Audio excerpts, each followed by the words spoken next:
Between the two of them. The inside of Coates. Parker gets too heavily involved. And that's Whitehead and Coates.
Good evening, everyone. Welcome along to the VRRC, and it's the second night of racing in our Cammus Simulation GTV3 Championship. We had the season opener a week ago at the Bahrain International Circuit. Certainly provided some good racing. Domination, quite frankly, from one driver, but we are fully expecting that the level of competition across the grid will continue to climb as we move deeper into the season. We arrive now in northern Italy, the Cathedral of Speed itself at Monza, a track that is guaranteed, I think, to produce two exciting races here tonight. Andy McEwen, as ever, in the commentary box, joined by Jack Oliphant. And Jack, what did we learn a week ago in our first little voyage into our GT racing adventure? I think we learned that a few of the drivers were taken slightly by surprise by the cars. We had one particular driver stand out, like you've already hinted on, but I think we've also gone into practice this week at Monza and realised that potentially there's a few drivers that have taken those lessons from Bahrain seriously and has decided to put some practice in, and they've got the times an awful lot closer. You can see on the calendar that this is the second round of the championship. We're off to Istanbul next. Kyle Lamy, Watkins Glen, Fuji Speedway, Suzuka, and Silverstone. So some of the racing meccas from across the globe, Andy, that we've got to look forward to over the next 6 or 7 weeks. Absolutely. It's a brilliant calendar that will produce lots of different kinds of racing, I think, across those various tracks. And of course, with the inclusion of different tyre compounds, etc., in this championship, I think that could become more significant at some of the other tracks. Perhaps not so much tonight at Monza, where really the emphasis is very much on the racing. And I think we'll see plenty of slipstreaming, side-by-side action as the night wears on.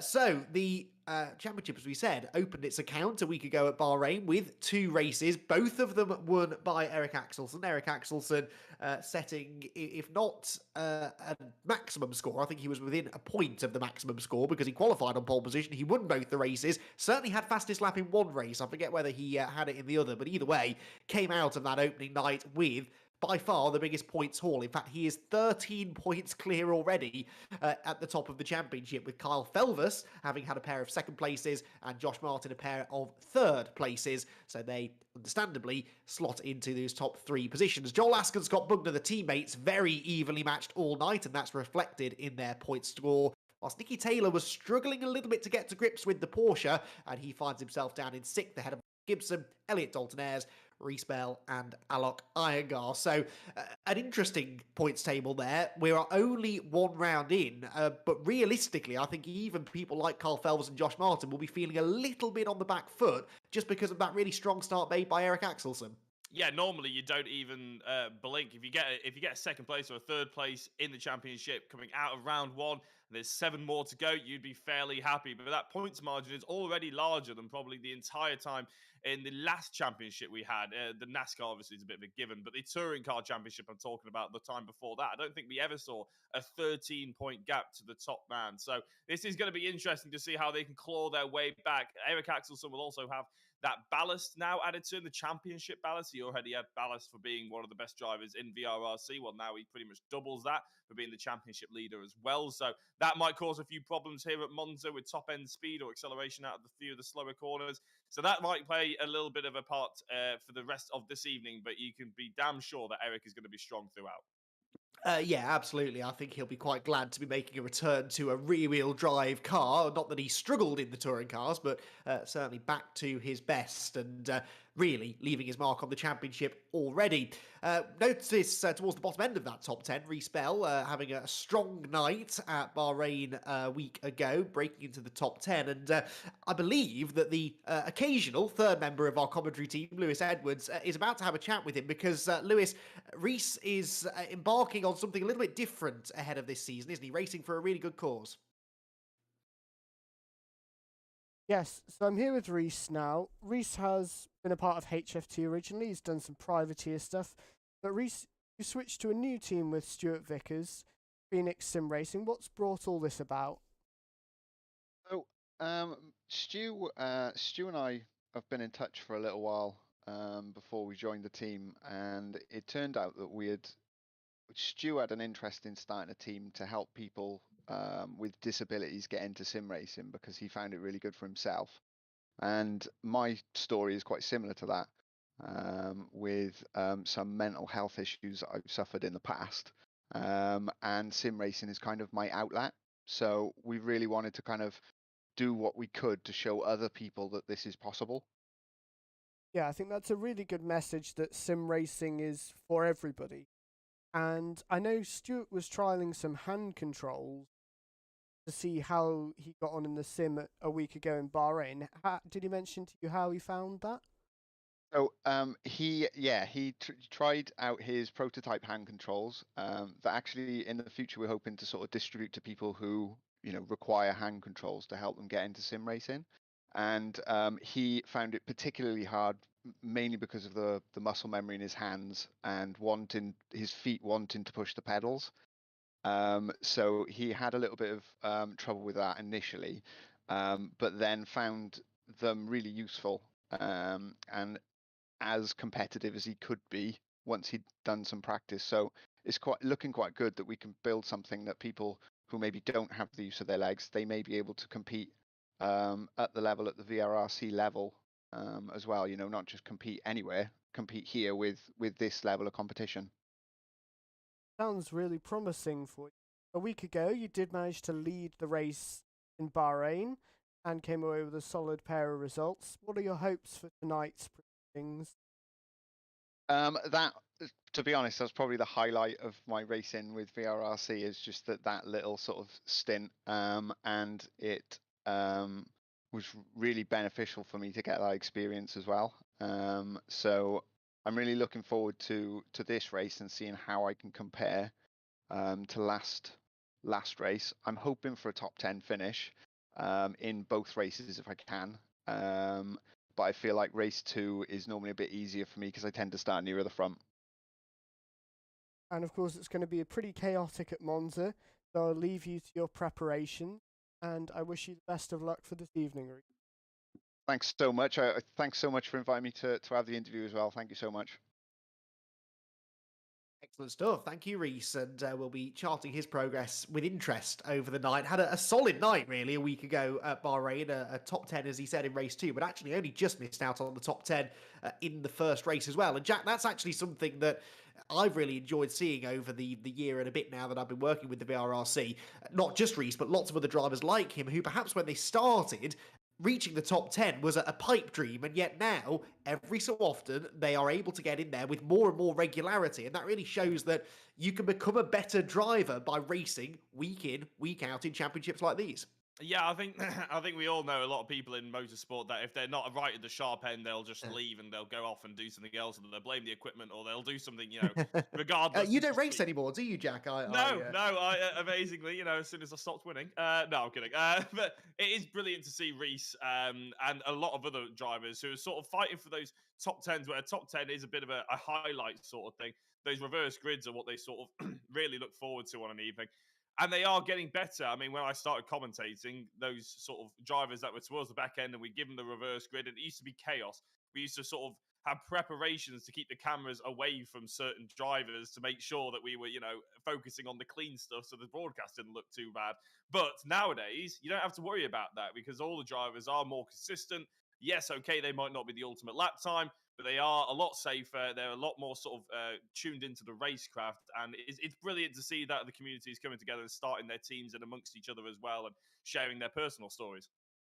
Yeah, could not agree more. Could not agree more. It's been really fascinating to watch. It's not just about those drivers, though, that are learning and getting better and better, because those who are already doing pretty well in the championship, well, they've got some pretty tasty prizes, as always, to be chasing after in this championship. And we've got the little graphic here to explain exactly what's up for grabs. The championship winning driver will receive the direct drive Cammus wheel, the winner's trophy. There is a racing seat available for the runner-up in the championship, and then the 27-inch gaming display courtesy of Aegon for the driver in third. And then new for this season, we're extending the prizes down a little bit. So fifth place in the championship, well, they will receive some time on the simulators at the VRRC hub, 2 hours of driver coaching for the fourth place driver, and then an hour's worth of sim practice at the VRRC for the fifth place driver. I know myself, Jack and Lewis, we were down there a couple of weeks ago. We got to sample, actually all of those prizes without having to put in any work behind the wheel to earn them. We were invited down by Rich to have a go, and I think you'll agree, Jack, worthy prizes for our championship top 5. Yeah, well, I mean, us go down to VRRC. There's got to be some plus points to giving up our Wednesday evening every week, isn't there? So, I mean, no, you're absolutely right. I mean, all the prizes are absolutely wicked. The 27-inch gaming display is a top drawer monitor. The race seat, extremely comfortable and can be mounted in so many different positions to suit single seater or GT racing or anything like that. But the Cammus direct drive wheel, we were playing around with it, weren't we, when you mentioned that we went down there? And to be honest, it was superb. You can't really tell the difference too much between that and say the higher end market stuff. It's, you know, there's the difference in price really isn't worth it. The Cammus is fantastic value for money, and by the looks of it, they're you know, wanting to build a strong relationship with us, and as we said, they were awesome to be driving around with. So yeah, brilliant prizes, and hopefully we have brilliant racing to suit.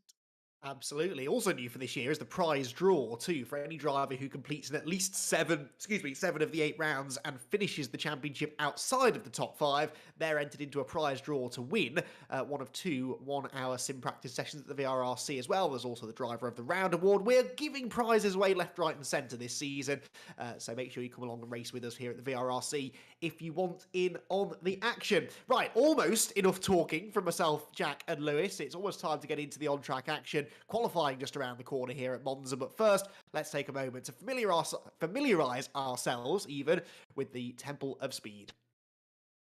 Hello everyone, welcome back to the second round of the Cammus Simulation GTV3 Championship. After a thrilling round at Bahrain, we are here at Monza for the track guide.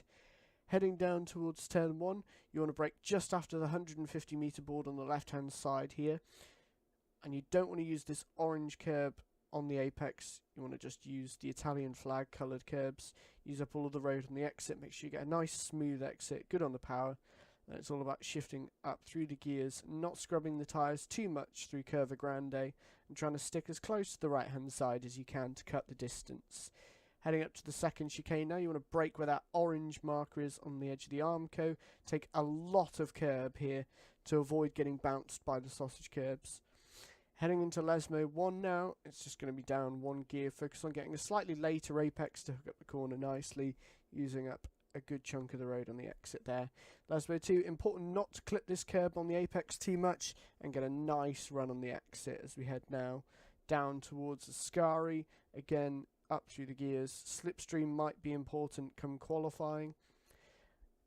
Now we're heading into Ascari. Really important to get the line right. Very easy to send in too little or too much speed. We get it just about right. Use as much curb on the right hand side as you can there. And then make sure not to get track limits on the exit here. So we head now down towards the Parabolica. One more turn to go. You want to brake just before the grass starts again after this little bit of green tarmac. And then in we go. Get early back to the power. Let it run wide. And then shift up through the gears. Head over to the right hand side of the track to get the shortest run to the finish line. And that completes a lap of Monza.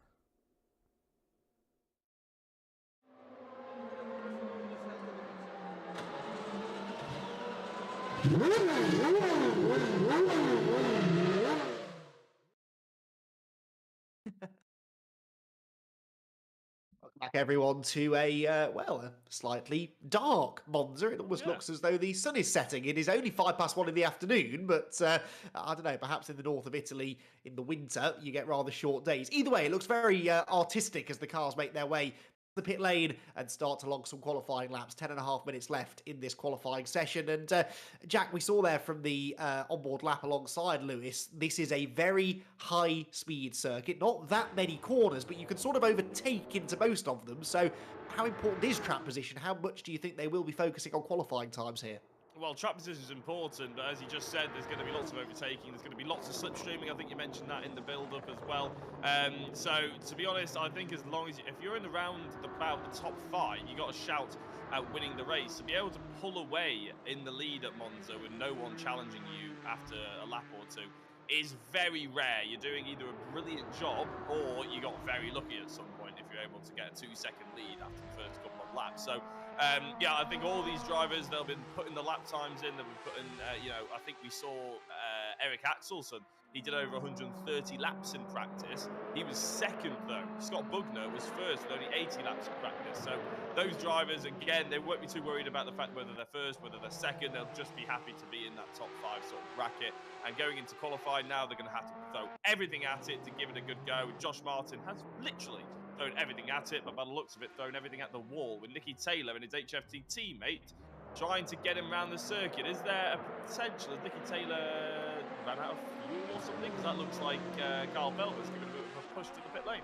I suspect that's exactly what's happened there. Nicky Taylor, we know, has been chasing lap time in that Porsche and perhaps has tried to reduce the fuel level as much as he can, make it as light a car as possible to try and further assist his efforts tonight, and that may well have backfired. Interestingly, though, Nicky hasn't actually set a lap time yet, so if he has run out of fuel, he's not set a time before that point, so perhaps invalidating them with some little track limits indiscretions. Josh Martin, we know he's not going to improve on this lap because of his spin coming through one of the Lesmos. He's still set to line up on the front row, though, and bails for the pit lane now for a fresh set of boots. It's Joel Lask fastest by 0.3 of a second, Josh Martin second, Scott Bugner third, with Oliver Gibson, Alok Iyengar, and Kyle Felvers rounding out the top 6. So nowhere in that top 6 yet do we find Eric Axelsen.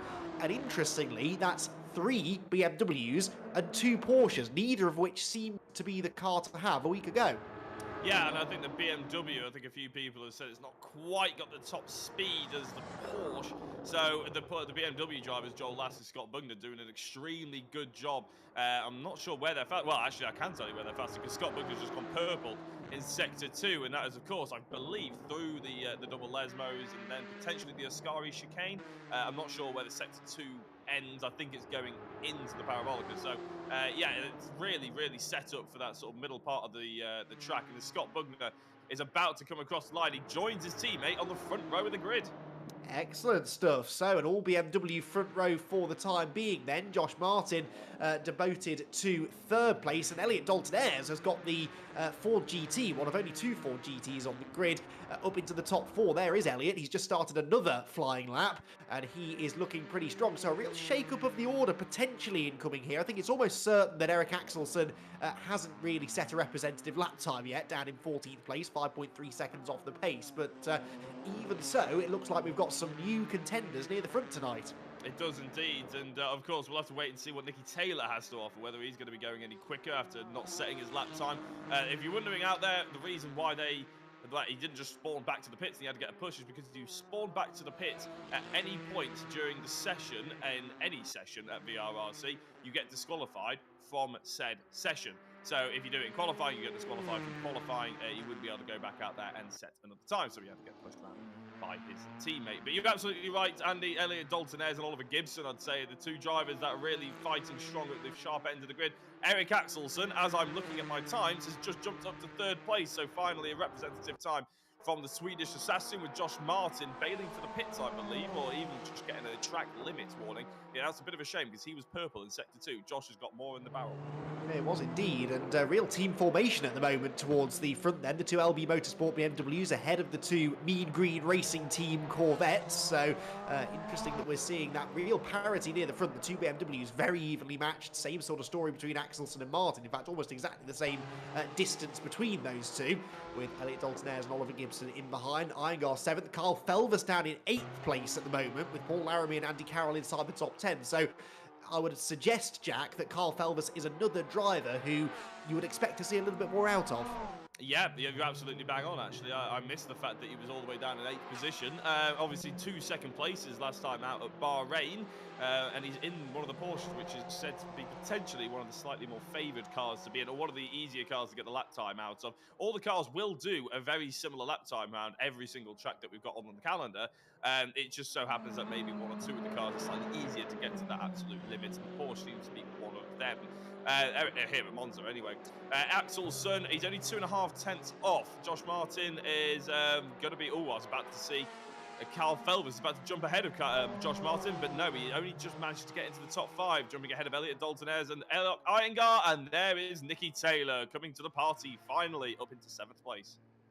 Yeah, it's a bit more like it from Nicky, but does appear to be struggling a bit with the car in the early stages of the season. Interesting situation as well with success ballast having now been added on for the first time. That may be explaining a little bit of what we're seeing here, because of course the whole point is that those who score really well one week are then laden with ballast for the next week, and that will inevitably shuffle the order slightly. And really, Jack, Oliver Gibson with a big moment there through the Ascari chicane. Really, this is exactly what that ballast is supposed to do. It has pegged back the likes of Eric Axelsen and Josh Martin ever so slightly. It's allowed people like Bugner and Lask to steal a small advantage, maybe, but more importantly, it brings people like Elliot Dalton-Ayres into play, people like Alok Iyengar into the top 10, drivers who were not really on the pace a week ago, suddenly now have an opportunity because of that ballast system to show exactly what they can do. Yeah, and the slipstream is going to be worth a couple of tenths as well. Of course, getting off the line, the heavier drivers are going to be going to find that a little bit more difficult. I mean, at the end of the day, Alok Iyengar, he might be in the top 10, but he's still got 8.5 tenths to find before he's challenging the BMWs at the top 2. So realistically, he's not going to be able to get all that via slipstream, but he is showing promise. He did do pretty well at Bahrain as well. I think he qualified in the top 10 then, about 7th or 8th actually as well. So he's nothing but consistent this season is Alok Iyengar, which is something we haven't been able to say in previous seasons. So nice to see him getting a little bit more consistent and giving us a little bit more to shout about and talk to him about as well. Oliver Gibson inside the top 10. Reece Bell just jumped ahead. We heard from him earlier into 12th place ahead of Kenny Press. Sam Zero not being quite able to get that BMW around the track as quickly as the likes of Joel Lask and Scott Bugner either. I think the one driver that I would say is probably very much out of position, even just on his times, Andy, is Ethan Hill. We've had a chat to Ethan a couple of times as he's been on podiums, giving us interviews and everything like that. But at the moment, he's all the way down in 18th place. As he crosses the line, I don't think he improves this time either. So it's going to be a surprise if we see him starting in last place. I'd be even more surprised to see him improve his time since he's in the pit lane at the moment. Yes. So Ethan sadly not going to improve from 18th place for the time being, and actually struggled a bit at Bahrain as well. He could only manage 13th in race 1, 15th in race 2. So Ethan strangely off the base. It does seem that of all the cars, that Porsche perhaps is the most finicky, the most difficult of the cars to really wrap your head around. And that makes perfect sense, right? Because it is a rear-engined GT car, although I know there's an argument now to say they've moved the engine slightly further forward, yada, yada, yada. It's still a very different feeling car than something like the BMW or the Corvette, or even the Ford GT, really. So perhaps not a huge surprise to see that the Porsche is proving to be a little bit of a handful. Yeah, but apparently it's quite slippery in a straight line. It's got one of the slightly better top speeds, and it's quite good under braking as well. So I think it's going to have strengths in different areas. What I personally think is it's going to be quite a good...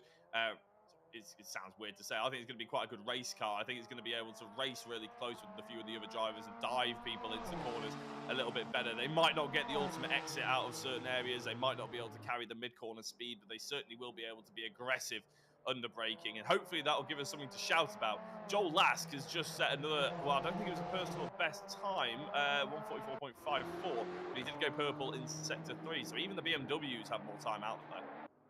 Yeah, absolutely. So it's reasonably close still at the front, though. We've got, 4/10 of a second covering the top 6 right now. So again, bodes well for some good racing. And the great thing about racing around Monza is that because of the power of that slipstream, you can be sometimes up to half a second off the pace. As long as you can stay in touch with the cars ahead, well, that gives you a decent chance, actually, at staying with them for the duration of the race and perhaps trying to beat them at the end. So not quite sure how powerful the draft is in these cars, but certainly other cars that I've raced around Monza, it's really allowed more people to stay in contention. So I expect some close racing here.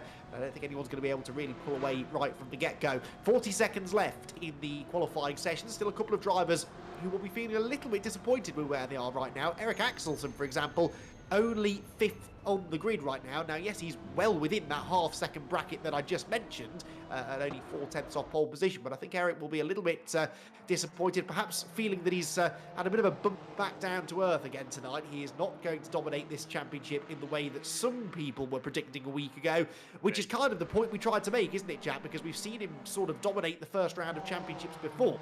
It doesn't remain that case throughout the 8 weeks. Yeah, to be honest, I put him down as the out-and-out winner of the MX5 Championship that we did. Well, my goodness, about 6 months ago, probably at this point, when he won at not Tsukuba, the other one, not the other one, Laguna, I think, wasn't it? Laguna Seca, that was it. And he was dominant in that, and he showed similar dominance last week at Bahrain as well. But we learnt from Laguna Seca in that MX5 Championship not to rise off the other drivers. There will be a championship fight further down the line. One thing I would probably notice is track progression. Now we mentioned this last week, and the fact that the track actually rubbers in as we go through the session, doesn't it, in the qualifying now and in the race as well, actually. So we're actually getting quicker times right at the end, which is how it should be, how it would be in real life. And the reason I bring that up is because Joel Lask was 2.5 tenths up going on to his final lap go. Scott Bugner's just gone green in Sector 1. Elliot Dalton-Ayres, though, has just gone purple in Sector 1. We're on board with him now. He's got 2.5 tenths to find. But as I said, Joel Lask was 2.5 tenths up on his own time and threw it away in Sector 3. Can Elliot Dalton-Ayres keep it together? Pretty much everybody from 5th down to Nicky Taylor in 8th place has finished, and they won't be able to improve their time. But the top 4, it's still up for grabs. Elliot Dalton-Ayres, though, he's gone and got track limits in Sector 2, so he won't be able to improve. That is a shame, but hey, there is life in the old Ford just yet. Oh, a car heavily into the barriers in the background. That was one of the Porsches. Might have been Kyle Felvis or Oliver Gibson, one of those two. Jones, I think. Oh, was it? Oh, okay, John Jones. Right. There were 4 Porsches, so I had a 25% chance of getting that right, and I got it wrong, predictably. Let's see, though, if we are going to get any more improvements here. Scott Buckner coming across the line with a nice slipstream. Oh, almost does it within half a tenth of a second of Joel Lask's time. It will be an LB Motorsport 1-2 on the grid, but Joel Lask, who dives for the pit lane now, is going to be the man starting from pole position, it would seem, unless Josh Martin has managed to produce a Herculean effort on this final qualifying lap of the session. Out of the parabolica he comes, one car pulls into the pit lane just ahead of him, and Martin crosses the line, staying in 4th place. And interestingly, on the medium tyres for that qualifying session was Josh Martin. So it's Joel Lask then on pole position. We'll chat to him on the other side of this break.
Welcome back, everyone, to Monza, and round number 2 of the Cammus Simulation GTV3 Championship qualifying just been completed, and, well, utter domination, quite honestly, for one team in particular, because LB Motorsport have locked out both of the front row starting slots, but by less than half a tenth of a second. It was Joel Lask who claimed our 2nd pole position of the season. Joel joins us now in the commentary box. Joel, congratulations, brilliant effort there in qualifying. The lap times really coming in thick and fast towards the end of the session, which is really what we wanted to see out of this track progression idea that's being trialled. How did you find that session, and did you always know that the pole position time would likely come right at the end? Yeah, it was tough, to be fair. I wasn't quite sure on when the grip was going to kick in or not. I mean, luckily it came on, and to be honest, that's the quickest that I've been yet. So no, I'm happy with that. But yeah, it was a little sketchy for a few moments there. I didn't know what was going on, and who was going to be quicker. So yeah. You were there or thereabouts a week ago at Bahrain. Didn't quite make it onto the podium in the end, but you were in contention for a podium in both races. Obviously, now starting from pole, that should give you a bit of an advantage. We're going to let you go, actually, because the race is starting in just a few seconds. But Yeah. we will see how you get on, Joel. No worries, appreciate it. So Joel Lask then is going to be starting from pole position in this opening race of the night. And the drivers then lining up on the grid, ready to go for 20 minutes of racing around Monza. Joel Lask starting on the outside of the front row. And on the inside, his teammate Scott Bugner. Then row 2 for Elliot Dalton-Ayres and Josh Martin, Eric Axelsen and Carl Felvis. Row 3, Alvin Gibson and Nicky Taylor, Alok Iyengar and Paul Laramie to complete the top 10. Got a couple of gaps on the grid though, because both Felvis and Taylor have been given penalties. We'll get to that in a moment. The lights are out though. We're away and racing, and a good start made by the, well, 3rd, 4th and 5th place cars really. Neither of the BMWs getting away that well, but I think Joel Lask should just be able to hang on. Hold your breath though as they head down towards the first chicane. Hard on the brakes. Bugner looking up the inside. Lask will hold on to the advantage, and Elliot Dalton-Ayres tries to go around the outside of the second BMW. That might just work for the Ford driver, and Elliot Dalton-Ayres has broken through into second. Third for Bugner. Josh Martin ahead of Eric Axelsen for fourth, and it looks as though they are all cleanly through the first chicane. Yeah, we were joking, weren't we, before we went live, that the BMWs are two of the widest cars in motorsport. Well, the Ford GT is not exactly a slim chicken, is it? So it was quite impressive to see it slot around the outside into T1, but Elliot Dalton-Ayres managed to get late enough on the brakes and get the car done and dusted. Ethan Hill has to negotiate his way around a few other drivers, and there's that the number 27 of Stuart Vickers. Yeah, there's Reece Bell's teammate. We'll obviously have a chat with Reece Bell a little earlier on. There seems to be a bit of a commotion down at the bottom end of the order. Josh Martin is the driver we're focusing on now as he tries to hunt down Scott Bugner as his teammate Joel Lask tries to pull away. And Alok Iyengar has just hit the barriers coming out of the second Lesmo, just dipped a wheel wide onto the AstroTurf, around he went, and there the BMW, after a strong qualifying performance, finds itself pretty much at the back of the field. 15th place now, probably a damaged car, although actually Ben Jemison lets him go back through because he realises that Alok is the quicker of the two and doesn't want to lose too much time fighting him. So, at the front of the pack then, Joel Lask, who was telling us he wasn't that confident about getting that car off the line, has done a sterling job. He leads by 1.2 seconds already at the end of the opening lap over Elliot Dalton-Ayres second, Scott Bugner third, all three of them on the soft tyre. Interestingly, though, Josh Martin and Eric Axelsen, medium tyres for their Corvettes. Be interesting to see how that plays out over the race distance. Yeah, we'll have to keep an eye on that one. As Eric Axelsen is in the pit lane. Eric Axelsen is in the pit, and I've absolutely no idea why. There's an informative commentator for you. We will find out as soon as possible, but that is big news for the championship leader. Now starting all the way down to 16th, and we'll just clear up the Nicky Taylor and Carl Felvis. They were given a penalty in qualifying, I think due to the fact that we saw them right at the beginning of the session, trying to push each other into the pit lane. So more on that as we get to it. Of course, I want to hear about Eric Axelsen. I think maybe a jump start. No, in fact, nobody's actually sure why Eric has gone into the pits, and hopefully he'll update us as and when he can. Surely he hasn't underfueled the car or something like that. I mean, that's not an Eric Axelsen mistake, is it, to do something like that? That was a mistake, though, from Elliot Dalton-Ayres, and he loses second place, loses third place as well. So Dalton-Ayres dropping off the podium as he understeered wide through the first of the two Lesmos. So Bugner now goes second, third for Josh Martin, and Elliot Dalton-Ayres down to fourth position. Oliver Gibson in the Porsche looking to try and take advantage of that too. So the stakes coming in thick and fast here, and it really is going to shake up the championship standings. Another car off, that's Stuart Vickers, unfortunately, at the second of the Lesmos. We chatted to his teammate Reece Bell earlier on, and Stuart's race unfortunately not going to plan, and he will drop behind likely both of those Porsches that we just mentioned coming for the pit lane. Yeah, sorry about that, Andy. I was typing away. Actually, had my mic on mute, but you're right. It's Oliver Gibson doing a stand-up job here, 0.7 of a second behind the leaders. But you have to say we've spoken a lot about Monza, haven't we? And the fact that if you're 0.7, 0.6, if you're within a shot, if you can see the car ahead of you, you're probably going to get some kind of slipstream, aren't you? And that's exactly what he's enjoying here from Elliot Dalton-Ayres, who unfortunately did make that rather large mistake after having such a good start to the race. Josh Martin has found himself in third place, and I reckon he's probably getting quite comfortable in that third position, given the fact he got the double third place at Bahrain.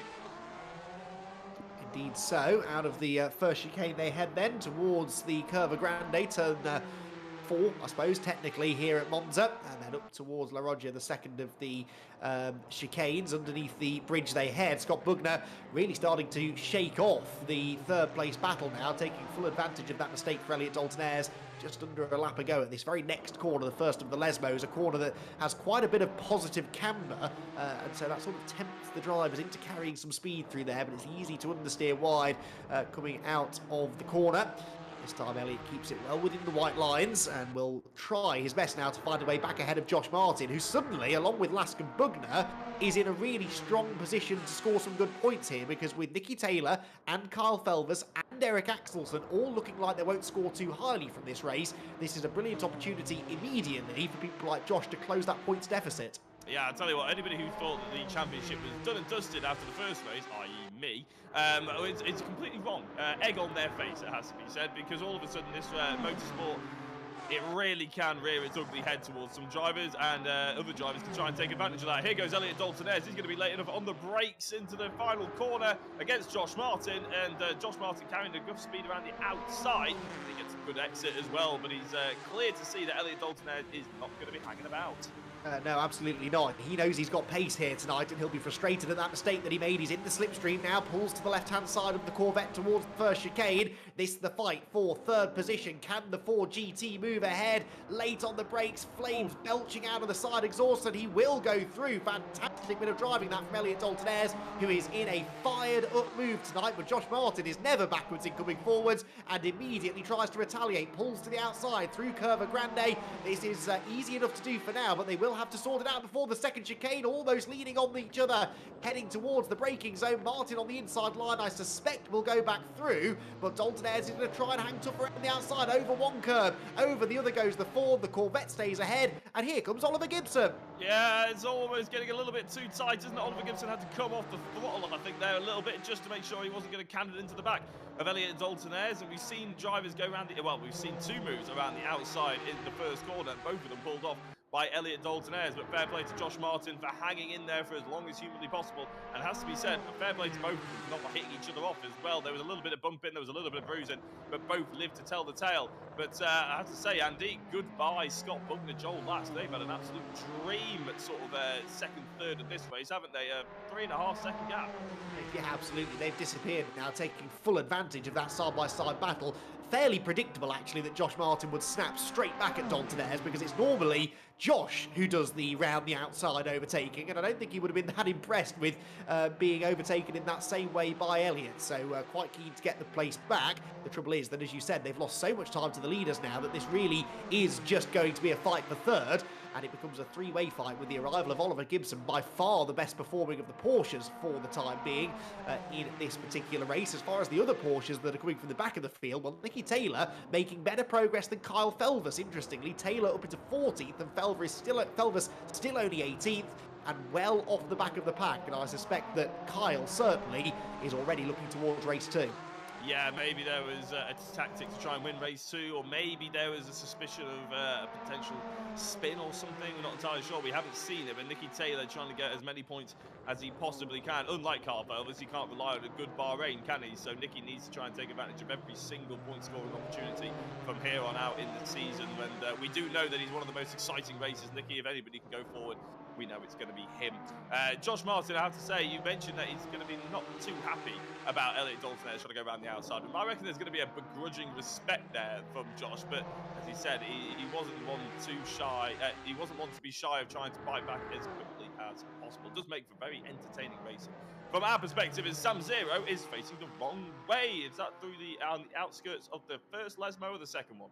That's the exit of the first one, I think. So another driver to come a cropper at that particular corner. And that's a really dicey place to find yourself, because obviously it's a blind corner, that Armco barrier blocking the view. So he has no idea who is coming. He has now got a bit of a gap, I think, after the Kenny Press Corvette to try and get himself back underway. Right, we rejoin the fight for third place then as it makes its way towards Parabolica, and again Elliot Dalton-Ayres shaping up for a move here. I think this is where he started the overtake a couple of laps ago against Josh Martin with a better exit from the Parabolica. This time though the Corvette comes off really well, They will stay, I think, in the same order. We saw a lot of this in race 1 at Bahrain, didn't we, Jack, where the cars were capable of running very close together, but it wasn't that easy to overtake each other, and that really does go to show not only how evenly matched the drivers are, but also how evenly matched these cars are, even at what is a very different racetrack. Yeah, but having said that, Josh Martin went too deep into the first corner and then ended up getting all over the curb and spinning out on the second. So all that good work that Josh Martin was doing by trying to keep Elliot Daltonez and Oliver Gibson behind him has all gone by the wayside as Paul Laramie streams up the inside of him as well. I was going to give Paul Laramie a bit of a shout out. Lewis Edwards actually said about it on our Discord chat as well, about how well he was doing, but we didn't want to jinx him.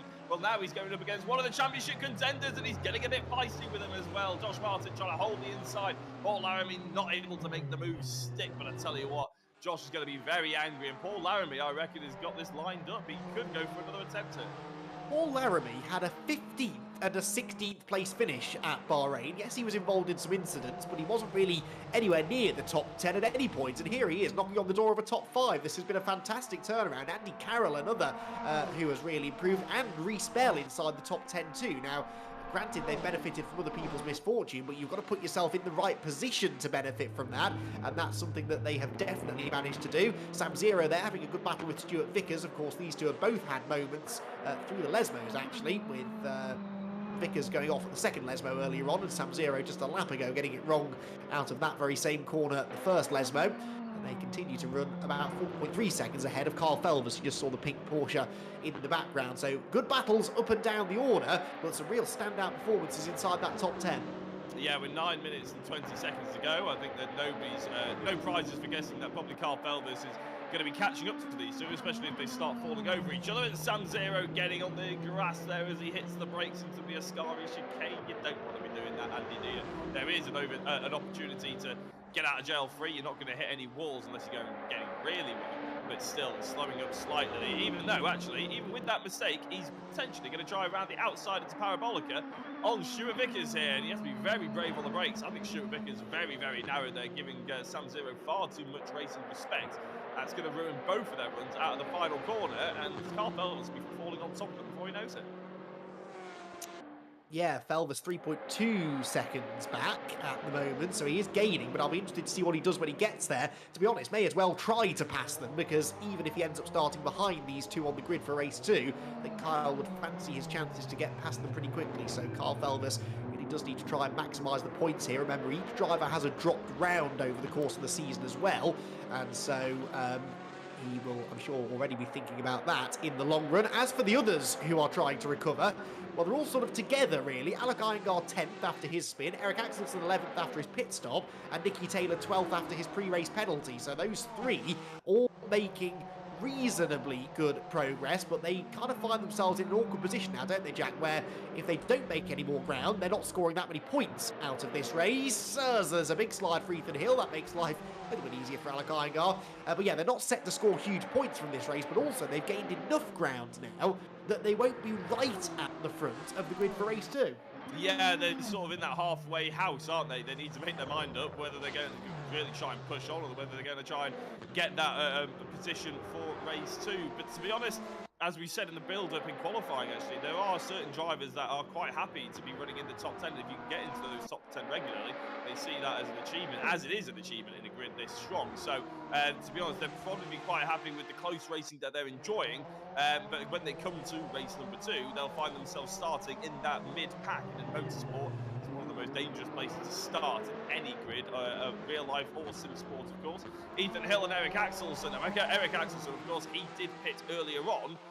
He needs to now push forward because, as you said before, we just mentioned it, they're almost sort of in that halfway house. But we know Eric Axelson is a little bit quicker than those around him, and he's got 6.5 minutes, I think. There's potential. He's got 3 or 4 drivers in front of him that he's probably quite confident he's going to be quicker than. And trying to go around the outside of them, though, is always a little bit ambitious. And Ethan Hill gives him the racing respect, gives him the chicane at the second apex on the chicane. And he trade backs into the slipstream of Ethan Hill as they go through the Lesmos. Yeah, so Eric not having an easy time of this. Ethan Hill having made that mistake at Ascari a lap ago, lost 1 position, but he was determined not to make it 2. And as they come out of the second Lesmo, Eric Axelsen really having to dig deep now just to break into the top 10. And of course, this will be being made harder by the fact that he's carrying maximum ballast right now. He's going to look at the inside into Ascari, had a nice slipstream down the hill, and I think that Eric Axelsen should now be able to go through. No, Oliver Gibson, having none of it, turns across the bows of the Corvette, and yet again hangs on to 10th. I mean, Ethan is well within his rights to fight Eric here. This is for position, and this is a really good battle they're having. Gibson not rolling over, not allowing the Swedish assassin to come through, and Axelsen still not quite able to prise that door open. I can't tell whether Ethan Hill's decals, like his livery, is just looking a bit scuffed on the front and back, and that's by design, or whether he's just been in the wars slightly. But we can see that, you know, it wouldn't be surprising if he had been in the wars, because his defending has been so robust. But here comes another attack by Eric Axelsen. He's got his nose ahead. You can see that on the leaderboard to the left-hand side, but he's early on the brakes. Ethan Hill goes really late on the brakes and gets the apexes as well. And I think, unlike Josh Martin, a couple of laps ago, doesn't get it all squared up on the exit of T2 either, so he's able to get the power down. He stays ahead of Eric. Yeah, well, this is something that Lewis was telling us about earlier on, and the Porsche being really good under braking. It carries good speed down the straights, but it stops really well at the end of them, and that is a nightmare combination for Axelsen, because he's in a Corvette that is laden with ballast, so it's not getting off the corners very well. It can't brake as late for the corners, so he is really struggling to find a way past the Porsche, which yet again fends him off into the first Lesmo. It may only be for 10th position, but it's probably the most entertaining battle on the track. If it was any other driver stuck underneath the rear wing of that black Porsche, I'd be saying that frustration would be starting to creep in now, but Eric Axelsen doesn't strike me as the frustrated kind. I don't think I've ever seen him stress in any situation, and he's been in some pretty stressful situations in his time at the VRRC. I'm sure that this will be frustrating him a little, but I don't think he's the kind of driver to lash out with a rash manoeuvre. No, we've spoken before, the way to drive fast is by keeping your shoulders relaxed and not tensing, and we know that Eric Axelsen is a master at that. His fingers will be as light on the steering wheel as they were at the beginning, even though he's racing toe-to-toe with Ethan Hill in a car that would probably frustrating the hell out of Eric as they go into the Parabolica, and Ethan Hill's pushing him a little bit wide, giving him enough room. There's nothing wrong with that, but, you know, making sure he knows that that Porsche is going to be a pain in the arse to overtake for one more lap at least as they go. Oh, look at that. Eric Axelsen almost taking out the advertising boards on the inside of the straight. Trying to get down into T1 in the lead. Is he going to be late enough on the brakes? And I tell you what, that spit of flame means you can see that the Porsche is just so good. And this is what I was talking about in qualifying, Andy, is the fact that even though the Porsche might not be ultimately the fastest car, it's a good race car. It's hard to pass. It can do a lot of dive bombing on people, and Ethan Hill is proving exactly that. Yeah, I mean, there was a clear and real disparity there under braking. It's Ethan could just brake so much later than Eric Axelsen, and that's for a combination of reasons which we've discussed already. So Eric Axelsen just not quite able to come through. Carl Felver's check, by the way, he did catch and pass Sam Zero and Stuart Vickers, so he is now 16th position. Nicky Taylor, though, not gaining any more ground, it seems. He can't catch these two, even as they continue to battle, so he looks likely to finish in 12th position. You're not missing anything at the front of the field either. Joel Lask is 2.2 seconds clear of Scott Bugner, who is 5 seconds clear of Elliot Daltonair, so reasonably quiet at the front of the best of the battling happening behind them, including this ongoing scrap. Meanwhile, Gibson and Axelsen side by side again, and Oliver Gibson is refusing to yield here, and at some point you feel this kind of must go wrong. They're keeping it clean for now, but barely. Yeah, Ethan Hill, he's really late on the brake. I don't think he's doing anything wrong. I agree with you. There is nothing here that says, you know, if Eric Axelsen came into the chat afterwards and was a bit like, oh, he was a bit over-aggressive, I didn't like the way he was driving, I personally don't see that whatsoever from our broadcast. Ethan Hill is doing everything he's within his rights to do. He's just braking later. He's forcing Eric to go on lines that he's not very comfortable with. And I think Eric has probably given, well, he might not have given up the ghost per se, but I think he's just given him the respect now, maybe waiting to charge up for one last attempt on the last lap. It's not worth throwing away an 11th place just to get 10th. That's sort of similar to what you were saying before, Andy, where they can't gain that many points just by going forward 1 or 2 positions at this point, but you can lose an awful lot, can't you, if you get it wrong? You certainly can, for sure. It's there are very, very narrow margins for error at the moment, and I think that perhaps is what is on Eric's mind now, as he perhaps has just dropped back a little bit, maybe intentionally from Ethan Hill, as he tries to just make sure he keeps that Corvette in one piece. So Ethan, and it definitely is Ethan, in 10th place. So if I've been calling him Oliver Gibson at some point, then I apologise throughout this race. It's been sort of thrill a minute in this battle, but Oliver Gibson doing quite a bit better than Ethan at the moment, by far the best position of the Porsches right now inside the top 5. Josh Martin, interestingly, not really catching him in 5th. Here comes the latest attack from Eric Axelsen then, down towards Ascari for what will likely be the penultimate time of the race, underneath the old banking. And Axelsen, I think the body language of that Corvette has changed now. I think he's not exactly settled for 11th, but he's realised that it's not really worth forcing the issue right now. 11th is better than contact that puts him out of the race. Yeah, I think before we were seeing him trying to overtake at every opportunity. Now he's probably got 1 or 2 positions in off the track where he's keen to give it a go, and this is one of them, into the Parabolica. He's very much clear, isn't he? And he's got his nose and his rear wing ahead this time. Eric Axelsen getting his way and finally cracking into the top 10 ahead of Ethan Hill. Will Ethan have an attempt to respond? He's going to have another lap to do it. This will be the last lap. Joel Lask started it probably about 10 seconds ago. So the 2 BMWs still leading the way. And into turn 1, will Ethan Hill's late braking mean a dive bomb up the inside? Andy, we'll have to wait and see, but not for much longer. It is going to be a dive bomb, but it's not going to be good enough. And luckily, there wasn't any contact. Yeah, I thought for a second there might have been, because there was definitely a slide from Axelsen's Corvette, but I don't think they quite managed to make contact with each other, so all good for now. Eric Axelsen staying in his newly acquired 10th place. Meanwhile, Paul Laramie and Andy Carroll trading places, and that is Laramie now going ahead of Carroll again, but I think Andy had briefly relinquished him of that 6th position. Laramie pulls the number 31 Corvette back ahead and makes his way out of the 2nd of the Lesmos, and keeping Carroll in his mirrors for now. But this battle really tightening up towards the closing stages. Both cars on medium tyres, and that's something we haven't really mentioned much in this race, Jack, since the very start. But those medium tyres, they're particularly coming on strong, it seems, in the second half of the race, as there's a car off in the background. Is that Josh Martin? It is! Josh Martin off at the Ascari chicane, his 2nd off-track excursion of the race, and that will be costly. Yeah, just as I was looking over to see about the soft tyre, the medium tyres, we have a big bit of drama. But we have even more drama here as Joel Lask takes the checkered flag. Scott Bugner makes it a 1-2 for the team, and BMW as well. Elliot Dalton Ayres crosses to give that Ford its first podium of the season. Oliver Gibson, the top Porsche runner, in 4th place.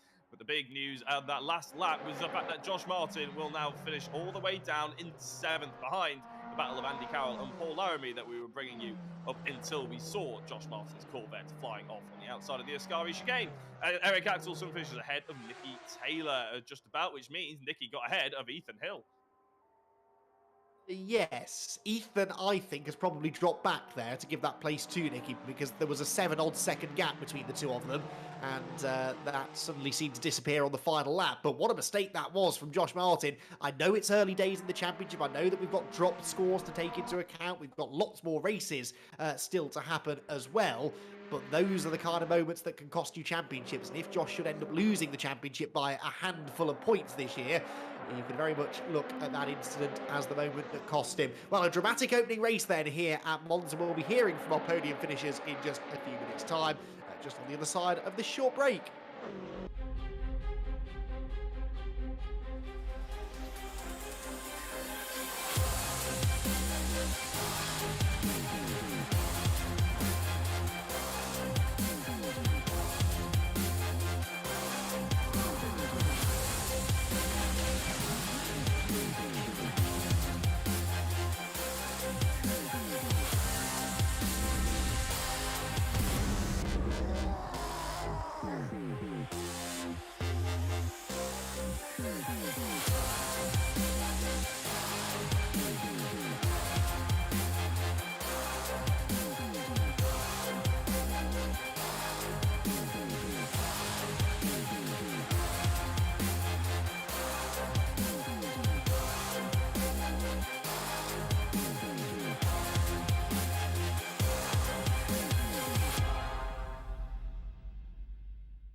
Welcome back, everyone, to Monza, where we can have a very quick chat to our race winner, Joel Lask. We will get a proper interview out of you at some point tonight. Congratulations, though. That was exactly how you planned it, I guess. Yeah, that actually couldn't have gone better. To be fair, that was cracking start to finish. The car felt good. Me and Scott managed to break away, and that was it from that point on. So yeah, couldn't have done better. Your thoughts very quickly then for race 2. I doubt this will be quite as straightforward. How confident are you that that BMW can gain some places? To be fair, but there's a lot of cars in front, so we'll see what we can do, see what the toe's like, and yeah, see if we can move forward through the pack, I suppose. But yeah, we'll have to see how it goes. Sounds like a plan. Joel, we'll let you go because the second race is going to be starting very, very soon. So we're going to dive straight into the on-track action very shortly with a full reversed grid as ever for race 2. And Jack, this never fails to entertain. It doesn't, no. I bet Joel Lask, he can't believe it, can he? He gets pole position, first time in a long time. He wins the race for the first time in a long time, and he doesn't get to have a chat to us. He's either probably very pleased about that, or he's very disappointed, and depends how polite he's probably being. But yeah, it's a bit of a shame for him, but we will get a proper interview out of him, as you said earlier on. A reverse grid race, and we see Stuart Vickers and Sam Zero on the front row, but with Kyle Felvers just hunkered up behind. And the race winners, the BMWs, all the way back down in 17th and 18th. Yes, they are. This is going to be an interesting race then. Our second race, 4th round of the championship. Red lights going on. Another 20 minutes on the clock. Let's see what's going to happen then. Stuart Vickers and Sam Zero on the front row together. Good start made by Vickers. Watch for Kyle Felvers, though. Watch for the likes of Ethan Hill, Nicky Taylor, Eric Axelson, all starting a lot further up the grid than they normally would be for a reversed grid race. They're going 3 wide already into the first corner. Late on the brakes, desperately late from Felvers. And that is Axelson, was it? Yes, Eric Axelson's got around on the grass into the first corner. What on earth is going on tonight at Monza? Eric Axelson having one of the worst nights we've seen for a long time, and he is off the road and at the back of the pack already. Yeah, Kyle Felvers, he cut the chicane, but I think he's given up the advantage that he gained, and Sam Zero is going to have a little lunge. I don't think he's actually gained any positions. He certainly gained some time, so the fact that Sam Zero has been able to have a go at him means that Kyle Felvers probably gave it back up. So now he's in the race lead. You'd probably put you'd probably be odds-on favourite to pull away with this. Sam Zero, he's a spirited attacker, but I don't think he's going to be particularly quick ultimately once they get into the rhythm of this race. Eric Axelson, though, God knows what's going on with him tonight. Hopefully we'll be able to hear about why he went into the pit lane earlier on. And who's that off? It's Ben Jemison, one of the newcomers to VRRC. Elliot Dalton-Ayres, Alok Iyengar also come a crop of it. And, well, Eric Axelson got 3 positions back for free there. He's up to 15th place, but unfortunate news for the rest of the team. There is Josh Martin. He's up to 6th place. One of the higher-end Corvettes at the moment, with Kenny Press currently still lapping in 3rd position, and Stuart Vickers, that's unfortunate, all the way down in 17th. Now, there seems to be a rather large amount of chaos gone at the beginning of this, Sandy, and I thought that our days of chaos were behind us here. Had about 4 lead changes as well, because actually Sam Zero got back ahead of Kyle Felvers halfway around that lap, and Kyle's now got back ahead of him. Alok Iyengar had a spin at the second Lesmo, which is exactly where he had a spin in race 1 on lap 1 as well, so that's a bit of history repeating itself. The order is Felvers leading, Sam Zero second, hot on his heels, Kenny Press is 3rd, Nicky Taylor is 4th, John Jones is 5th, then Josh Martin 6th, ahead of Paul Laramie, Joel Lask, Scott McGrill, Oliver Gibson, as Sam Zero goes up the inside of Kyle Felvers. This is brilliant stuff from Sam Zero. This is his moment to shine. He doesn't get many opportunities to race near the front of the field, and he is going to take the fight to one of the fastest drivers at the VRRC. Kyle Felvers is not having an easy time of it. Yeah, I said he was a spirited attacker, Sam Zero. Well, he's proving that now, isn't he? I don't think anybody can claim that he's the fastest driver out there, but I tell you what, he is certainly going for it, isn't he? Around the outside, attempted for, who was that? Kenny Press? Was that potentially some contact with the Sam Zero's move on Kyle Felvers, going a bit astray? I'm not entirely sure, but Kyle has now got over a second gap from Sam Zero, and Kenny Press has got a marshal to look after him by the looks of it. Unfortunately, don't know whether he's going to be able to engage reverse gear and get out of there, but that is a big shame for Kenny. He was doing really rather well. Nicky Taylor's made his way up into 3rd. He started around that mid-pack, of course, after race 1 didn't quite go his way. Obviously, starting from the pit lane, he did well to recover. He's all the way up into 3rd now. So HFT, we've seen them so often take over the podium, but that's not going to be the way to do it for Nicky Taylor. We saw the back end of that one, a little bit of contact with Sam Zero.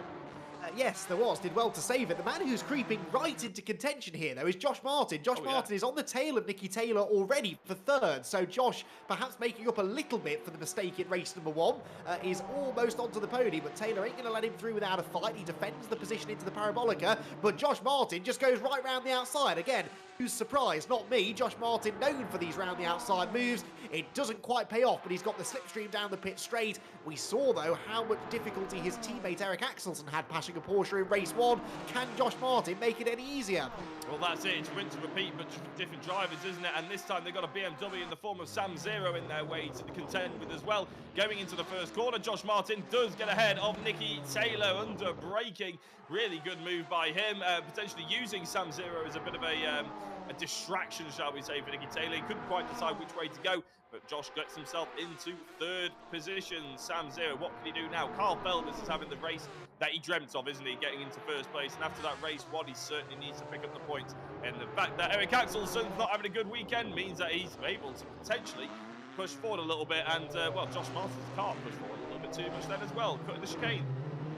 It's all going on, isn't it? This has been a very, very entertaining race, shall we say? Certainly an eventful race. I don't think there's a word for it. This has been just a bizarre night all round. The results that we're getting are not what we expected, and the way we're getting there isn't how you expect it to go either, with some drivers who never make mistakes seemingly doing nothing but make mistakes over the course of the night. Up toward the braking zone at Ascari we go. We've got Joel Lask there right in the thick of it as they make their way towards the chicane, and the Sam Zero train is starting to grow and grow and grow, because as well as Josh Martin and Nicky Taylor on his tail, he also has got the likes of Paul Laramie, Joel Lask, Scott Bugner, Oliver Gibson, all in a long line. And Paul Laramie, by the way, having another really good race. There's a big squeeze from Sam Zero. Josh Martin keeps his foot in it though, goes through on the inside line, and somehow Josh Martin is second. Oh, I'm not entirely sure he's going to keep it though, is he? Because it looks like Nicky Taylor, no, Sam Zero's got that cut back. They're squeezing each other again. I think this is a bit of afters for going into the Parabolica. Oh my days, keep it clean, lads. It's going to be a bit difficult otherwise as they go towards the first corner. You can see them moving around left and right. I couldn't tell you who actually is in the lead of this little battle. In second place as our cameras seem to be a little bit frozen as they go into it. There we go, Sam Zero. Oh, no. Oh, domino effect there, wasn't it? Sam Zero parking himself on the apex. Not entirely sure how Nicky Taylor now sat on the apex waiting for everybody else to go past him. It hasn't been his evening. Oh dear, oh dear. Oh, and that's Paul Laramie as well, who I just put the jinx on because I mentioned he was having another really solid race in the top 5, but he's off the road too. So, yeah, they all just sort of stacked up there as an indirect result, really, of the Josh Martin and Sam Zero battle. And they have...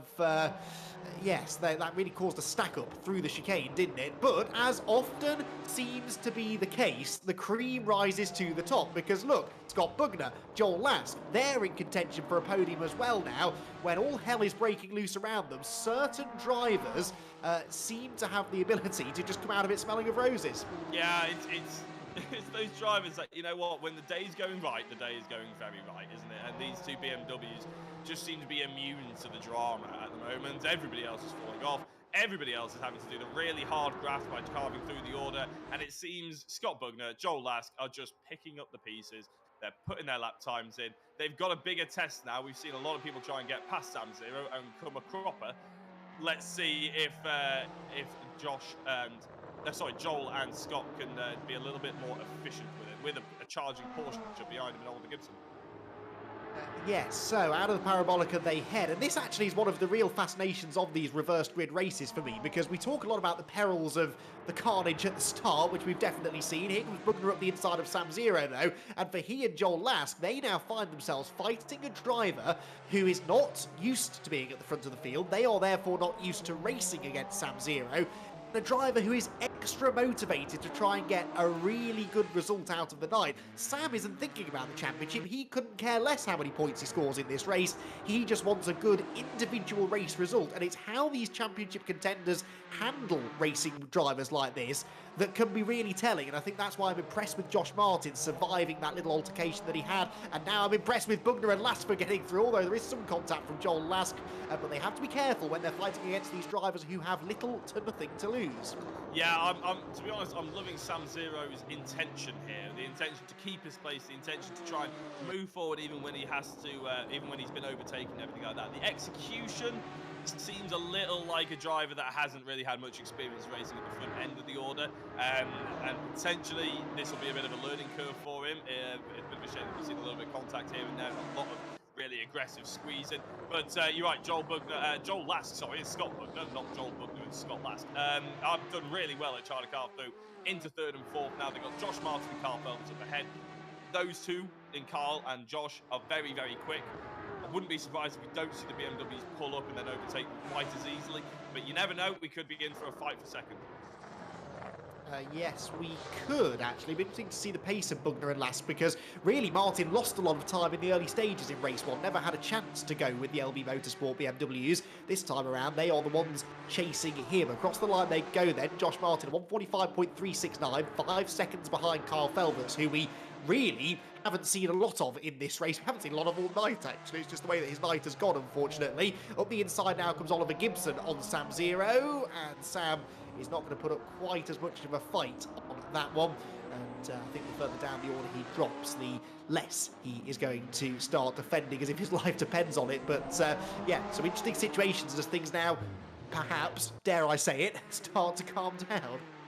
Yes, dangerous words here to say that in motorsport, Andy. I'd have thought you'd have learned that by now. Things, they may seem calm, and then we'll cut the camera to somewhere else, and all of a sudden, it'll all hell will break loose. And it looks like that towards the bottom end of the order, doesn't it? With John Jones and Stuart Vickers fighting over 15th place, and it just goes to show that in sim racing, you can have an absolute ball no matter where you are on the grid, because it's all about your own personal race. Okay, you might not be going for first, you might not be going for top 5 or podiums or anything like that, but if you can just edge on your personal rival, the ones that you always race in, week out, and hopefully have a chat about it afterwards in a good spirited manner, well, that's what's important, isn't it? And that's the wholesome view of e-sport racing. Yes, it is. Right, down the back straight, they go towards Ascari, and here's some more of that wholesome racing as they're banging doors underneath the bridge. That's Andy Carroll and Alok Iyengar into the left-hander, and they're both going to go straight on. Carroll goes around, Iyengar sideways, bounces back out onto the track. What is going on? Andy Carroll, unfortunately, throwing away the potential for a really good result there, and he will now dig his way out of the gravel. Oh, and Alok Iyengar's waiting for him on the exit of the chicane, so they can resume their battle in a moment or two. It's all getting a little bit messy. It is, isn't it? I think, oh my days, Aston Martin does well to try and avoid that one. Otherwise, we would have been seeing a Casino Royale style roll, I think, from the Aston Martin. But luckily, he does manage to jump out there. Alok Iyengar, a bit of a shame, isn't it, really? Because he's been qualifying really well. His race pace hasn't maybe been quite as good as his qualifying pace, but I'm sure that'll get there as well. We were talking about drivers learning throughout the course of their run here at VRRC and in sim racing in general. Alok is certainly one of those drivers that is showing that he's got a little bit more about him in these high-powered rear-wheel drive GT cars than he did potentially in the touring cars. It's nice to see him running to the forefront, but that racecraft just needs a little bit of work, and I'm sure by the time we get to the final couple of rounds, he'll be a completely different driver. Scott Bugner and Joel Last, they're two drivers that, you know, when I started, Andy, they were towards the back end of the field, to be honest. They, you know, a top 10 was a massive result for them. Nowadays, though, they're sort of in that sort of top 5 bracket, but all of a sudden tonight, they've turned it on, haven't they? And it's no longer a surprise to see it when they turn it on, do they? It's almost like just refreshing. Oh, they're back. Brilliant. Okay, let's go. Yeah, exactly, and that is the rate of progression that we touched upon at the start of the night. It's so nice to see drivers getting better and better with every week, and managing to improve their results, improve their racecraft. And actually, one thing I really do like about the VRRC, we get the same group of drivers pretty much every season, as that was Ethan Hill, wasn't it, going straight on? Yeah, we get lots of the same drivers coming back season to season to season. But actually that's really nice, because even those who aren't immediately on the pace stick with it, whereas a lot of drivers, I think, are tempted, as you said before, if things aren't going very well for them, they're tempted to walk away and try something else. What I really like about the drivers here at the VRRC is that they don't get down if they're not up there fighting for race wins every week. They keep working, they keep plugging away, they keep trying to get better, and 9 times out of 10 they do. It might take some time, but sim racing is not an easy thing to learn. You can't learn it overnight. It's really, really nice to see that dedication being shown. And, you know, I'm looking at people like Andy Carroll, like Paul Laramie, you know, not necessarily the fastest drivers out on the track, but they get quicker all the time, and it's nice to see that perseverance being rewarded. Absolutely, yeah, and I think for some drivers it takes a little bit longer because they just purely don't have the time to sit there and practice. Yeah, they've got families, they've got work, they've got other commitments going on, so potentially they're lucky if they get onto the sim an hour before we go into the race, or maybe they get 3 hours in total over the week for a little bit of practice. And a lot of that is spent tinkering on installing the cars, getting the setup right, and everything like that. And realistically, they don't get that much time. So all of a sudden, the progression takes a little bit longer, and that's why you see over multiple touring car series, they get quicker in the touring cars. So you jump into something like the GTs, and maybe it takes them a little bit longer to get back up to where they were before. It is nice though to see that sort of consistency and people enjoying it. As I said, it is really good to see it. To be honest, even the likes of Carl Felbers, when he joined, completely different driver to the one he is now. We expect it, but he expects himself to be right at the front, winning races every single time. I remember the first time we interviewed him. I think within his first season, he got a podium sort of thing. He was ecstatic, and sometimes it's easy to lose that, isn't it, in any sports? But as soon as you start doing well, you lose the enjoyment of it almost. But hopefully, everybody keeps themselves a little bit grounded, and it's nice to look back on that in those early days and see how far they've come. Absolutely, and you mentioned Kyle. I mean, it's strange to think of him as one of the veterans of the VRRC these days. He's still only about 12 years old, I think. Perhaps a slight exaggeration, but he's definitely the youngest driver on the grid. And the maturity that he shows is really genuinely impressive. And he's demonstrated that tonight. Things did not go to plan, clearly, with the penalty before race one, but he's turned that around. He has dominated this second race. Since I mentioned he was 4 seconds clear of Josh Martin, he's taken the gap out to about 6 seconds now, and he's driving really well. There, though, is Nicky Taylor up the inside of Eric Axelsen, two drivers who really should not be fighting for 9th place, 5 minutes away from the checkered flag, but that's the situation they find themselves in. For a bit of a night to forget for both. Yeah, we are considering driver of the round. I don't think Eric Axelsen will be too butthurt the fact that he probably won't be in the running for that one, unfortunately. It hasn't been his evening, has it? He's provided us with some entertaining racing, as we say that going into the chicane. He does make contact with Nicky Taylor. Nicky comes off, I was about to say, a little bit better, actually, but I think Eric holds on to the position for now, but gives it straight back to Nicky Taylor. Maybe admitting at fault there is Eric Axelsen, still rounding out the top 10, doesn't want to get hit with a penalty. Better to give the place back and then carry on and have to deal with it in the race then instead of post-race, of course. But yeah, those two drivers, again, for 9th place, 10th place, Andy, it's just weird to see, isn't it? But they do still provide us with spirited racing, no matter where they're fighting for. Indeed so, and this is a spirited battle, and of course, they both know that this is an important battle for points, certainly for Axelsen. This has not been his finest hour, for sure, but he was the championship leader coming in. He'd like to keep that championship lead going through the rest of the night, and the more points that he can score here tonight, the better, even if that's the difference between finishing 9th or 10th in this race. We've got just under 4 minutes to go then in this final race of the night, the 4th race of the season. Certainly given us plenty to talk about, the 2 races here at Monza, and I wonder whether there's another sting in the tail in this race. Here comes Axelsen, who for the 2nd race in a row finds himself stuck behind a Porsche, and he is now pulling to the outside of that Porsche into the first corner. Nicky Taylor is actually going to make that quite easy for him. I didn't expect that, given how strong that Porsche can be on the brakes. Eric Axelsen, in the end, made that look pretty easy and moves through into 9th. Yeah, no, I was expecting Nicky to be a bit stronger in the defence there as well, just because of Nicky's nature in a racing car, to be honest, more than anything else. He's quite often seen as, very, I wouldn't say boisterous, but just, keen to hold on to the position, keen to take positions away from the people. And I was about to say, we'll do anything necessary, but that makes him sound like a dirty driver, which he absolutely isn't. He's just a sort of an assertive driver, shall we say. So, yeah, very odd to see him just give that place up. But you never know, he could be coming back for another attack. I don't think he's as quick as Eric Axelsen. So in the last 2 or 3 minutes to go, unless Eric catches up to the likes of Ethan Hill again, and we all know how long it took him to get past Ethan last time, you never know, Nicky might get another opportunity, maybe in the last lap. It is bizarre, isn't it, that Nicky, who we know is a very talented driver, just seems to not be getting on with this Porsche, just can't quite extract the pace out of it that the likes of Kyle Felbers, Oliver Gibson, or Ethan Hill can tonight. So Nicky perhaps just needs to put in a few more hours of practice. That was Reece Bell going straight on. That was an odd one, a very odd angle to go off at the Ascari chicane, but finds himself in the barriers in the Aston Martin. Paul Laramie and Andy Carroll will get past him. But yeah, Nicky Taylor in the top 10, but really a driver you would like to see a bit further up the order. I know that front-wheel drive is more his speciality, but we've seen him go reasonably well in things like the Porsche Caymans, for example, in the past. Would be nice to see. Nicky find a bit more pace. But towards the end of the race we go then. Just under 2 minutes to go, and Ethan Hill diving up the inside of Sam Zero. That is what you call selling the dummy, and he sold it perfectly. Brilliant move.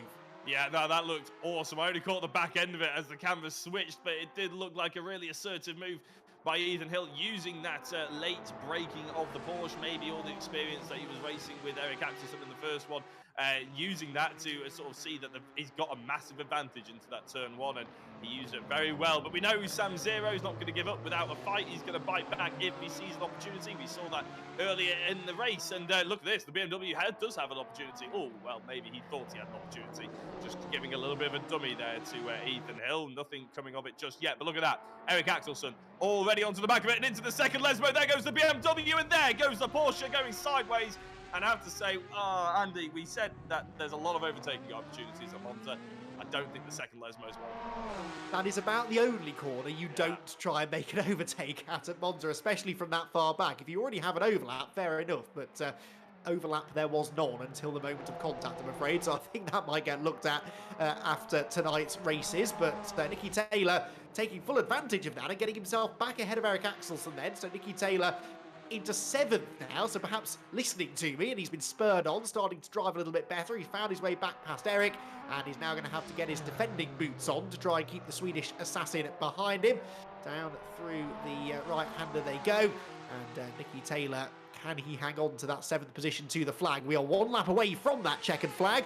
And, well, let's give Carl Felvis a bit of love out in front, because he's 6.6 seconds clear. I know he had a good grid position, and I know that he's had a pretty quiet race generally after the first couple of corners. But to pull that sort of a gap over Josh Martin, he's gapped Josh Martin by about 2.5 seconds in the last 10 minutes or so. That is impressive stuff. Yeah, mega drive from Carl Felvis. He had to withstand a bit of a storm from Sam Zero, obviously, earlier on. And since he sort of got through that after the first lap or two, got his tyres up to temperature, got his brakes up to temperature, and just could do about put together 3 or 4 corners without being attacked, he was away, wasn't he? And Josh, Scott, and Joel, they're not drivers that are particularly slow. We've seen that today, especially the BMWs. Carl has done an absolute mad job at the front end of the field, and I don't think he's been matched. He might even have the fastest lap of the race. He's still going green in Sector 1. In fact, he's just gone purple in Sector 2, has Kyle, so he's desperately trying to get that fastest lap, and I think he has already got it, to be honest. He just wants to make sure that no one else gets it, so we'll focus on him in a couple of corners time, because he is going up to the last corner. But at the moment, Nicky Taylor, Eric Axelson, Nicky Taylor still holding on to that 7th place. Yeah, I wonder how hard Eric's going to be willing to fight this over the last couple of corners. He'd like 7th place, but he's also probably aware that this could, arguably should, become his worst night of the season, therefore will become his dropped score. So in the grand scheme of things, perhaps not worth taking the risk. Towards the final corner they come. Kyle Felvis, though, has already crossed the line, and he has taken the checkered flag here at Monza. A brilliant, dominant performance from Kyle Felvis. Josh Martin 2nd, Scott Bugner 3rd, and Joel Lask comes home in 4th position. A strong night for both of the LB Motorsport BMWs. Oliver Gibson 5th, 6th Elliot Dalton-Ayres, who will be 7th, though. Eric Axelson has managed to find a way through. It's the drag race to the line. Nicky Taylor pulling alongside, but can't quite get there. And Eric Axelson at the final corner has stolen 7th place. Yeah, brilliant. That wasn't it from around the outside. We couldn't quite see how he set that one up, but I'm sure Nicky Taylor will probably be slightly disappointed with that one. But 8th place, 7th place, at the end of the season aren't too different in terms of points that will back up towards the end of the season, if you get my meaning. But it is a bit of a point of pride, isn't it? And I'm sure hopefully both of those drivers will come off with a bit of a smile on their face if we talk about that one, because it did look like an epic move, and one that Eric Axelson probably doesn't think much of. Cool, calm and collected as per usual. So that's all that we have for race number 2. We'll be speaking to the podium sitters, which won't include Joel Lask for the first time this evening, unfortunately. We had a short word with them earlier on, but we'll have a chat to the rest of them after this short break.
Welcome back to Monza. The Cammus Simulation GTV3 Championship has thrown up a few surprises over the course of the last hour or so. Rounds 3 and 4 of the championship have been certainly intriguing and have thrown up some interesting results. A very up and down night for our race 2 winner, Kyle Felvers, who sadly, after picking up a penalty after qualifying, had to start from the back in race 1. But Kyle, the one good thing about that, I suppose, was that it gave you a good opportunity for a reverse grid pole position.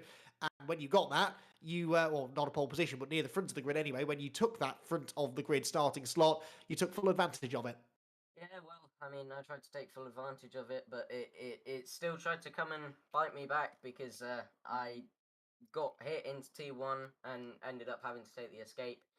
Went over and then was told I need to give places back. I gave 1 place back and was told I need to give 2 back, but I didn't give the place back because I mean I feel I didn't have to, but we'll see in post race. But yeah, very interesting. Yeah, for sure. I mean, a shame really that you've had these sort of things that have happened to you tonight, but can you be satisfied with the pace that you've shown? Because I know that a few drivers who are in the Porsche, yourself included actually, have said that they are a bit of a handful. They're not always the easiest of cars to extract the maximum speed from, but in clean air there, you proved that it is absolutely a competitive car, and you'll be hoping can continue to be so through the rest of the season. Yeah, I mean, of course, every car can be competitive. They've all been tested and put within a tenth, but I think some cars are stronger around some tracks, and these past 2 tracks, the Porsche's not been the car, but you sort of just got to work with what you've got and just take it as it is and just do your best, I guess. That being said, then we head to Istanbul Park in a week's time, a track that we don't use an awful lot here at the VRRC. How are you expecting that to go? Do you think that might be a bit more in the Porsche's wheelhouse? I'm not sure. Sadly, I'm not here. I'm going to be out in Dubai for that week, so I'm going to be missing that week. So Nikki and Ethan, I'm sure they'll put on a strong performance for it. My heart bleeds for you, Kyle. Enjoy yourself over there next week, and we'll see you back at Kyle Army then. But congratulations on a truly dominant race win. Cheers, Andy. Kyle Felvers then, victor in the second race of the night. Chased home in the end by Josh Martin in second place, albeit at some distance. He's got quite a lot to talk to Jack Oliphant about after what was an eventful night. Yeah, Josh, well done on race 2, second place, blah, blah, blah. Let's talk race 1, shall we? That looked like it was pretty... We will get onto the race 2, obviously, but I do want to touch on race 1, because that's where the drama was for you, wasn't it? Talk us through it from your perspective, because there looked like a few mistakes were creeping in. Yeah, I had a terrible time. Yeah, see, this to have this Corvette quick around this track, it's very on edge of crashing, and it either works or it kind of doesn't work. Pre the race, I was me and Eric, we were both still playing with diff settings, trying to get it right. Even going into qualify, we still were fiddling. And then and I hadn't even tried the mediums until like I'd done 2 laps, I think, before qualifying, because I was just focusing on trying to get the diff to work. So race 1, so I was on the mediums, and I hadn't really ran them that long, but they felt okay. And just with how unstable this car is, I think the first time I spun, because I outbroke myself into turn 1, I didn't want Elliot to come by, so I parked the bus, and then all I'd done was just rub the curb with the left-hand side wheels, and it was enough to spin me round. And then the second spin, I was on the last lap, and that was really silly. I had no reason to even be.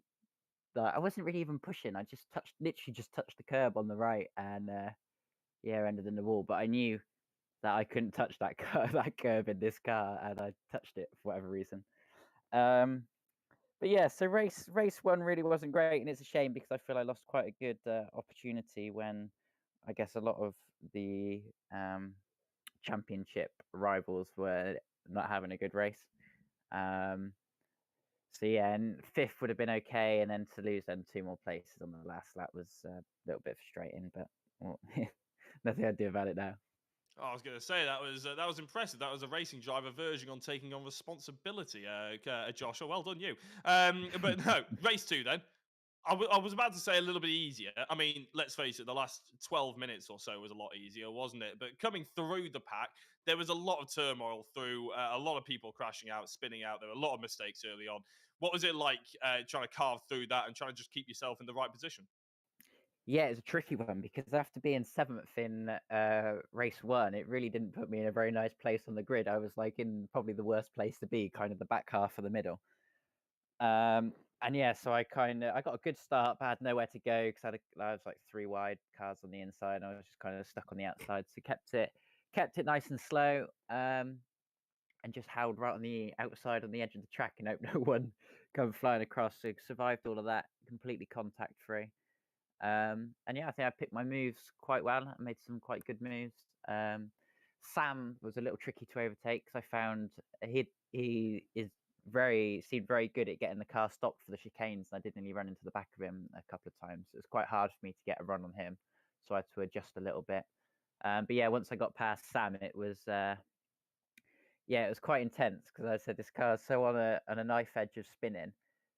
Like my shoulders were a bit aching from driving almost so tense and just trying to actually just relax a little bit. But it's very, very nervous. So I nearly dropped it a couple of times, had some quite big slides. But yeah, I managed to keep it on the track, and then I guess with a bit of added pressure of someone as fast as Scott chasing me down as well, and I'm just trying to not spin. Yeah, it was very intense. I was happy to see the checkered flag. I was going to say, no matter what state your shoulders were in, you drove very well, Josh, in that second race, particularly. Potentially lots of lessons learned from the first one, I'm sure. Congratulations on the second place. I'm sure we'll be speaking to you next time. Cheers. See you a lot next week. Excellent stuff there from Josh Martin, and we can now chat to our third place finisher from that second race, Scott Bugner. Scott, the only LB Motorsport BMW on the podium in this race, but it's been a really strong night for you and for the team on the whole. Were you expecting that? Well, it was just nice to not take each other out, wasn't it? I wasn't going to say that, Scott. I wasn't going to say that. No, it was good. Yeah, we felt like we had good pace sort of all week. It was just sort of nailing the lap and just tweaking the setup where we could. Again, me and Joel were still sort of tweaking the setup, sort of tonight. So yeah, it was good. We had good pace all week, but it's swings and roundabouts. It could be next week that the car doesn't suit the track, and we're on the back foot. So you got to take every point where you can, and I think we did the best we could tonight. Yeah, for sure. The BMW did look particularly strong here, but I think it should hopefully be a car that's reasonable across most of the tracks. And if that is the case, how confident are you that you can be a genuine championship contender? Because you've been sort of knocking on the door last couple of championships. It would be nice to see you up there with Joel and some of the others really giving it some for the championship.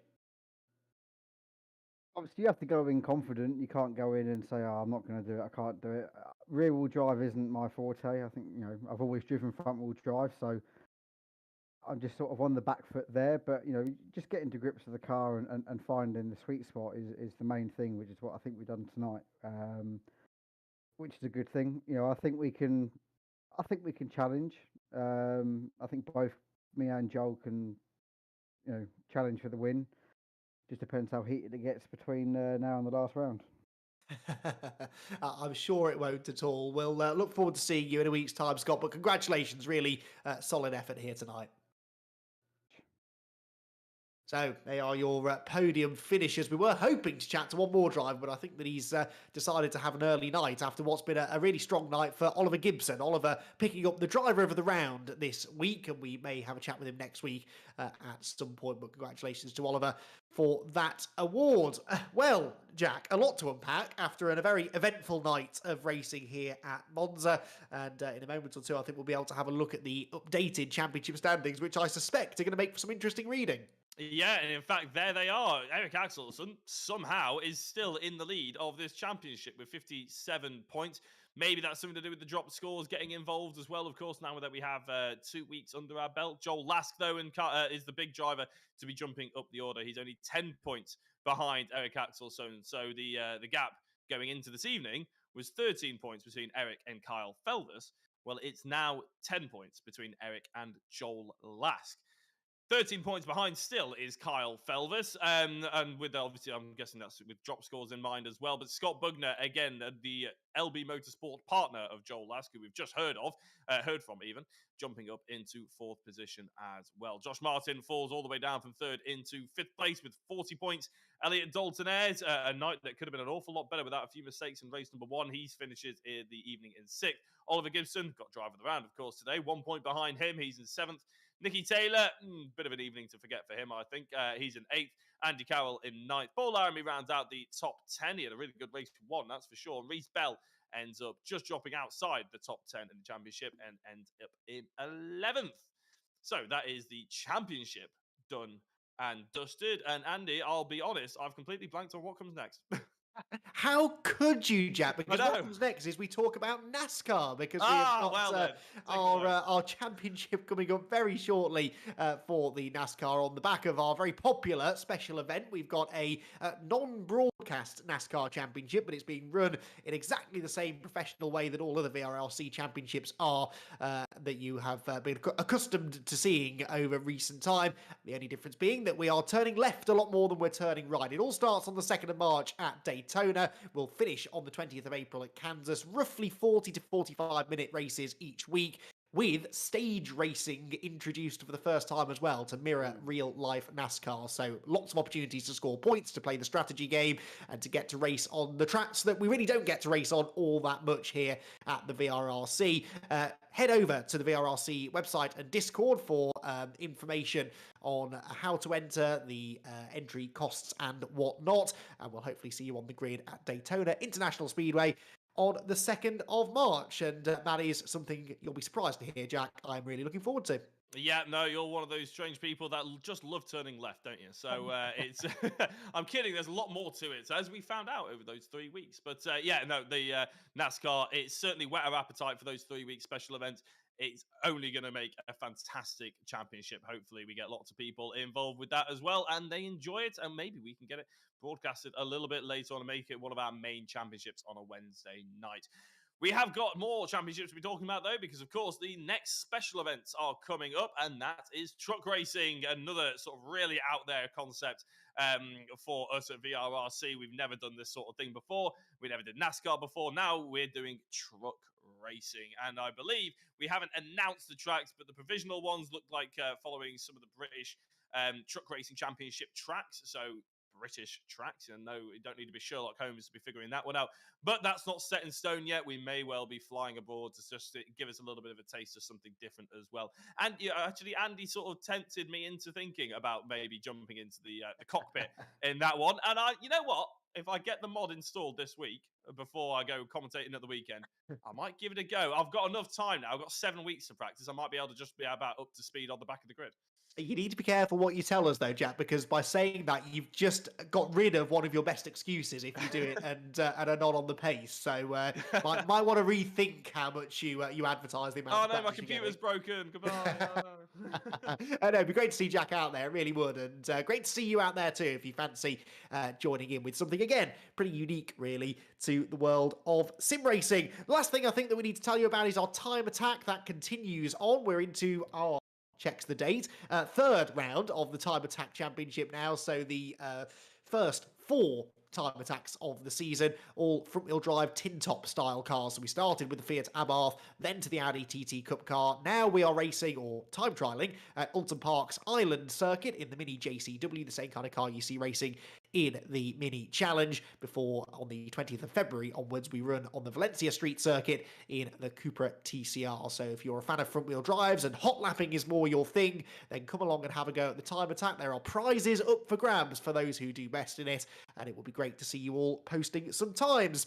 Well, I think that is all we've got time for here. Thank you very much, everyone, for joining us at Monza. I hope you've enjoyed the show. There's certainly been plenty to talk about tonight, and I'm sure that will continue to be the case when we reconvene in a week's time at Istanbul, Park. Really looking forward to that. A track that I certainly have never covered a race at before, and I think it's going to really produce some good racing. That will be on the 15th of February, same time, same place here at the VRRC, as we start to inch closer and closer towards the halfway mark in the Cammus Simulation GTV3 Championship. For now, though, my thanks go to Lewis Edwards, to Jack Oliphant, to Rich Hayden, to everyone else here who puts the hard work in to make these events what they are. We'll be back again next week. We hope you will be too. See you then.